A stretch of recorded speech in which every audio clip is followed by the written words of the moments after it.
Amaravati startup city Singapore company Singapore consortium ఆధ్వర్యంలో భారీ project అమరావతికి స్టార్టింగ్ వ్యవహారం ఇట్లా రకరకాల మాటలు మనందరికీ వినిపించేవి. కానీ ఇప్పుడు సింగపూర్ వెనక్కిపోయింది. చంద్రబాబు ఎంత ప్రయత్నం చేసినా ససేమిరా అని చెప్పేసింది. సింగపూర్ వెళ్ళి అక్కడి నేతలను ఒప్పించే ప్రయత్నం విఫలమైంది.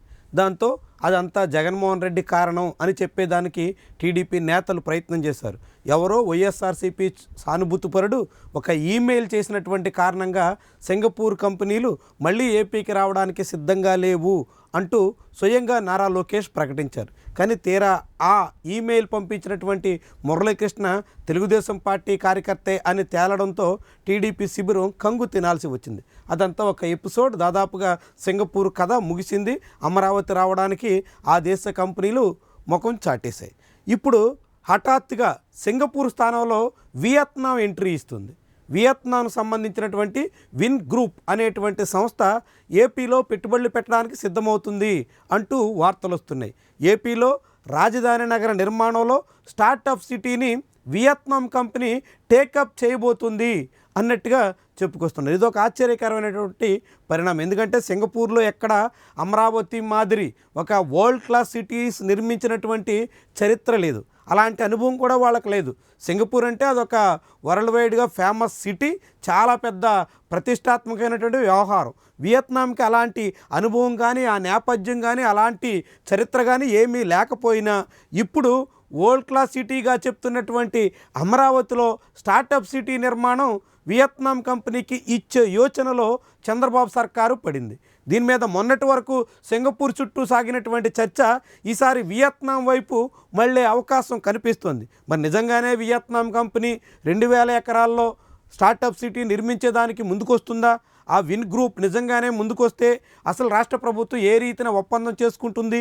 గతంలో సింగపూర్ కంపెనీకి భారీగా భూములు అప్పగించడమే కాకుండా అందులో ఇన్వెస్ట్మెంట్స్ కూడా రాష్ట్ర ప్రభుత్వం కొంతమేర సహాయం చేసేదానికి సిద్ధమైంది. అలాంటి ప్రాజెక్టులు రాష్ట్రానికి తీవ్రమైనటువంటి చేటు తెస్తాయి అనే విమర్శలు కూడా వచ్చాయి. అయినప్పటికీ చంద్రబాబు సింగపూర్ కన్సార్షియంతో ఒప్పందం కుదుర్చుకున్నారు, రంగంలోకి తీసుకొచ్చే ప్రయత్నం చేశారు. ఈలోగానే 2019లో ఆయన ప్రభుత్వం ఓటమి కారణంగా సింగపూర్ కంపెనీ వ్యవహారం ముగిసిపోయింది. కానీ ఇప్పుడు వియత్నాం కంపెనీ విన్ గ్రూప్ ముందుకు వస్తున్నటువంటి తరుణంలో ఇప్పుడేం చేస్తారు? ఎలాంటి భూములు ఇస్తారు? ఎంత మేరకు ఇస్తారు? ఏ రకంగా ఇన్వెస్ట్మెంట్ చేస్తారు? అసలు ఆ కంపెనీ వచ్చి ఇక్కడ ఏ రీతిలో ఇన్వెస్ట్ చేస్తుంది? ఇలాంటివన్నీ కూడా ప్రస్తుతానికి ప్రశ్నలుగా ఉన్నాయి. 2000 ఎకరాల్లో స్టార్టప్ సిటీ నిర్మిస్తుంది విన్ గ్రూప్ అనేటువంటి ప్రచారం అయితే మొదలయ్యింది. ఇప్పటికే ఆంధ్రప్రదేశ్ రాష్ట్ర ప్రభుత్వం అమరావతిని ఏ రకంగా టేకప్ చేయించాలి అన్న దాని మీద తీవ్రంగా మళ్ళా గుల్లాలు పడుతుంది. ఒకవైపు ఐకానిక్ టవర్స్ ఇలాంటి వ్యవహారాల్లో తల మునకలై ఉన్నప్పటికీ అవి ముందుకు సాగడం లేదు.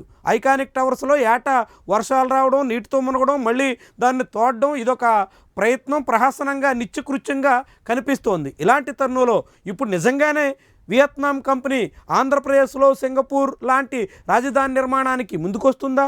వస్తే అమరావతి నిర్మాణంలో ఆ కంపెనీ పాత్ర ఏంటి? ఎంత మేరకు పాల్గొంటుంది? ఏ రీతిన సాగుతుంది?